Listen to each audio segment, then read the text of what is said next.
సాగర్ బాధితులు ఎవరైతే ఉన్నారో వారికి పూర్తి మొత్తం న్యాయం జరగాలి.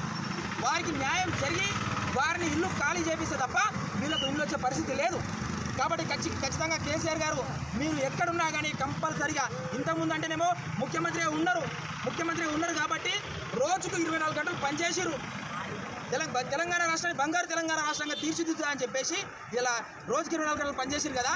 మరి ఇప్పుడు ముఖ్యమంత్రి పదవి లేదు, అధికారం లేదు. ఇలా మరి మీరు సామాన్యంగా ఒక ఎమ్మెల్యే ఒక శాసనసభ్యులు మాత్రమే ఉన్నారు కదా. మరి ఇప్పుడు రావడానికి మీకెందుకు గజ్వేల్ నియోజకవర్గ ప్రజలపైన మీకు ప్రేమ లేదని చెప్పి నేను గుర్తు చేస్తా ఉన్నా. ముచ్చటగా 3వసారి కూడా ఇలా మీకు మంచి భారీ మెజార్టీ ఇచ్చి మేము గజ్వేల్ ప్రజలు గెలిపించారు కదా. ఇలా గజ్వేల్ ప్రజల మీద కనీస కనికరం లేదని చెప్పి నేను గుర్తు చేస్తా ఉన్నా. ఇట్లా చెప్పుకుంటూ పోతే గజ్వేల్లో ఉన్నటువంటి సమస్యలు ఎన్నో ఉన్నాయి. ఇలా గ్రామాలలో పోతే తాగడానికి వాటర్ లేవు, ఇలా సరైన కరెంటు లేదు, ఎన్నో ఇబ్బందులు పడుతూ ఉన్నారు. కాబట్టి ఖచ్చితంగా కేసీఆర్ గారు మీరు ఎక్కడున్నా కూడా కంపల్సరీగా గజ్వేల్ ప్రజలు మీకు ఓట్లేసి గెలిపించారు కాబట్టి ఖచ్చితంగా గజ్వేలకు అందుబాటులో ఉండాలి. గజ్వేల్ ప్రజలకు ఖచ్చితంగా అందుబాటులో ఉండాలని చెప్పేసి నేను కోరుతా ఉన్నా.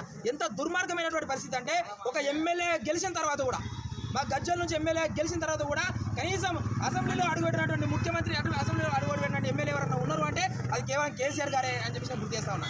ఖచ్చితంగా కేసీఆర్ ఎక్కడున్నా కూడా రాష్ట్ర ప్రభుత్వం కూడా ఖచ్చితంగా దీని మీద చర్య తీసుకోవాలని నేను గుర్తు చేస్తా ఉన్నా.